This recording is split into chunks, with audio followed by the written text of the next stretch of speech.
Hi Torben, just a quick video to follow up on the message that we sent each other the other day relating to what the left arm's doing, again following up on the lesson that we did online.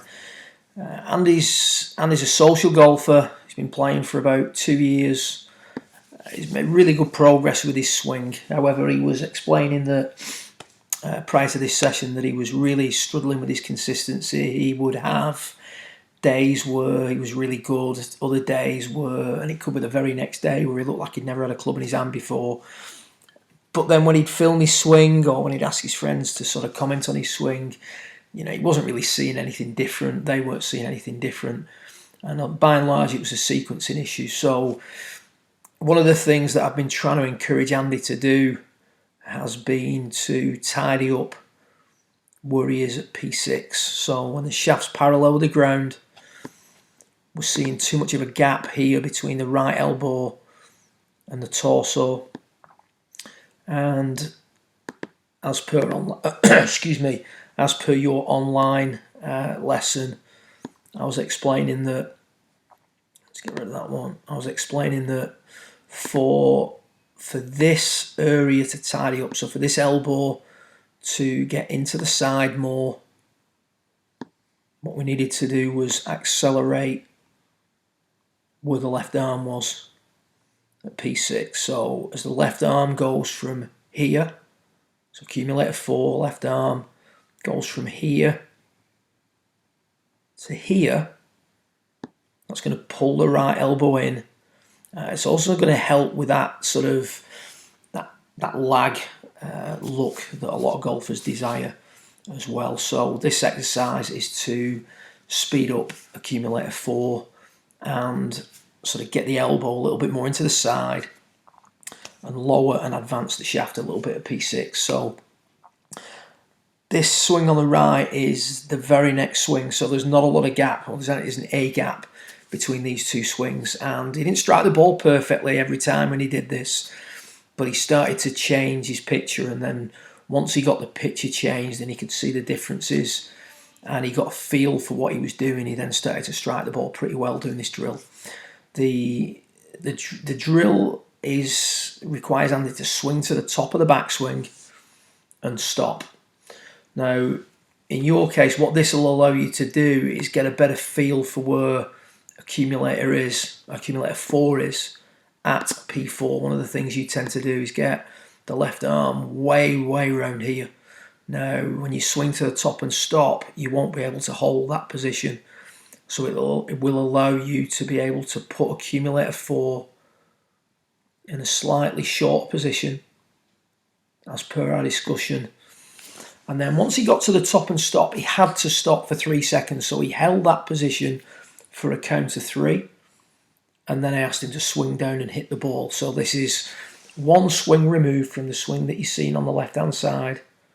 He's going to hold that position and then hit the ball.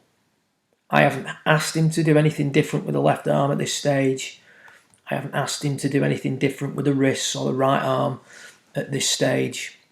But when you look at the two swings, you can clearly see that the right elbow now isn't out as much. The left arm is clearly more advanced at this stage than it was previously. So accumulator 4 is engaging sooner. That's bringing the right elbow in. And it's also bringing the release point. So the butt of the club at P6 is now starting to move forward and get a little bit more in line with the golf ball. Now the model at P6 would have the butt of the club in line with the centre of the right thigh. So Andy's got a little way to go there, but not a lot. Here, he's way outside it.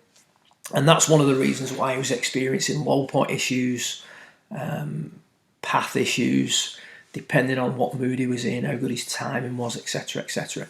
The swing on the right could still produce a bad shot, but over 100 rounds of golf, the swing on the right will produce far more good golf than the swing on the left, because it requires less time and it's a lower maintenance move.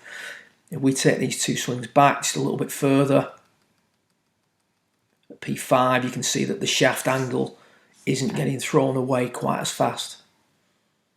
So from P4 to P5. What's actually happening is in order to hit the ball efficiently from a standing start, if you will, at P4, Andy has to move now in a more efficient manner. Sequencing's got to be better. There's no momentum, there's no rhythm involved. All that's been taken away from him, so he can't really get away with anything. So instinctively, he sequenced his moves better. Like I say, I didn't ask him to hold on to the wrist angles a little bit longer. If you relate the shaft to the ping sign behind him, you can see there's just a little bit more lag. You could still add more. He still needs to accelerate the lead arm a little bit more, but the more he does this drill, the better he'll become at it.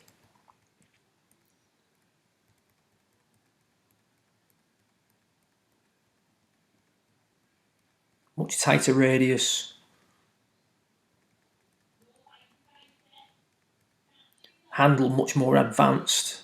Left arm basically more advanced the whole way through the swing.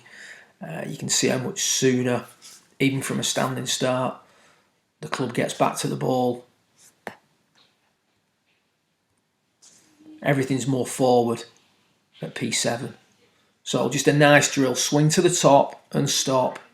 That allows you to tidy up P4, get a feel for where the left arm should be, whilst maintaining your balance, whilst not overturning, etc., etc. And then hold it for a count of 3, and then swing down and hit the golf ball. The more you get into that drill, you'd be surprised at actually how good you can hit it whilst doing that exercise. So a lovely drill for learning how to sequence the accumulators from P4. Good luck with it. If you've got any further questions, feel free to drop me a line. Look forward to speaking again soon.